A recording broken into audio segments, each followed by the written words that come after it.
Om Swastiastu, perkenalkan nama saya Kade Ardila Putri dengan NIM 2206091004 dari kelas 1B, Program Studi D3 Kebidanan, Fakultas Kedokteran Universitas Pendidikan Ganesha.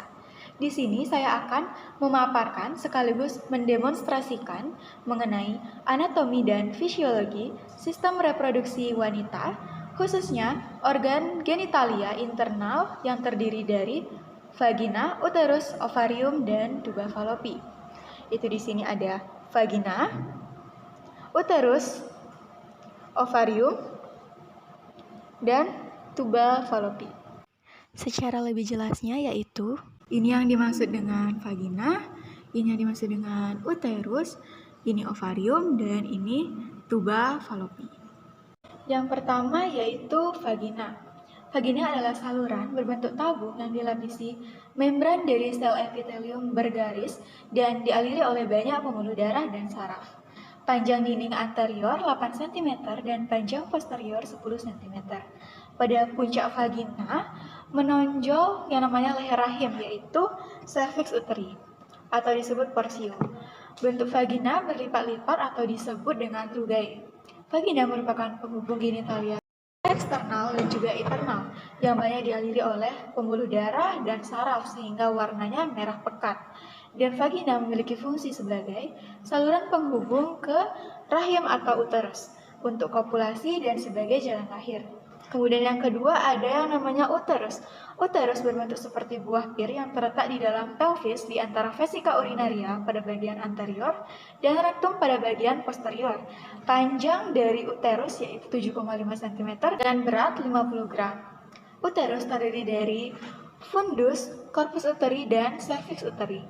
Fundus yang terletak pada pangkal tuba falopi, corpus uteri yang merupakan bagian terbesar tempat berkembangnya janin pada masa kehamilan, dan cervix uteri yang disebut dengan porsium. Pada uterus terdapat 3 lapisan atau dinding, yaitu ada endometrium, myometrium, dan lapisan serosa. Pada endometrium adalah lapisan yang paling dalam yang merupakan lapisan selaput lendir yang tersusun atas jaringan epitel, kelenjar, dan juga banyak sekali pembuluh darah. Sehingga pada lapisan endometriumlah meluruhnya darah menstruasi dan juga dapat sebagai tempat melekatnya janin jika telah terjadi pembuahan. Kemudian ada myometrium yang merupakan lapisan tengah yang terdiri dari kumpulan otot polos yang berfungsi untuk kontraksi dan relaksasi rahim, terutama pada kehamilan, membantu kelancaran proses persalinan. Dan jika mengalami menstruasi, maka bagian myometriumlah yang akan menyebabkan kram perut selama menstruasi. Kemudian ada lapisan serosa atau peritoneum visceralis yang merupakan lapisan yang menguatkan uterus yang terdiri dari ligamentum, di mana ligamentum tersebut dibagi lagi menjadi ada ligamentum kardinal kiri dan kanan yang berfungsi untuk mencegah uterus agar tidak turun. Kemudian ligamentum sacrouterinum kiri dan kanan yang berfungsi menahan uterus sehingga tidak banyak bergerak, serta ligamentum latum kiri dan kanan yang meliputi tuba dan ligamentum infundibulum pelvicum yang menahan tuba falopi. Kemudian ada ovarium atau indung telur yang berbentuk seperti buah kenari dengan berat 5-6 gram yang terletak pada rongga pelvis pada kiri dan kanan uterus dan terikat oleh ligamentum latum. Dalam ovarium terdapat jaringan bulbus dan jaringan tumulus yang menghasilkan ovum.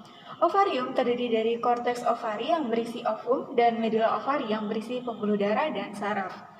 Ovarium berfungsi menghasilkan sel telur dan hormon reproduksi wanita, yaitu estrogen dan progesteron. Saat lahir, seorang wanita sudah memiliki ribuan sel telur yang belum matang.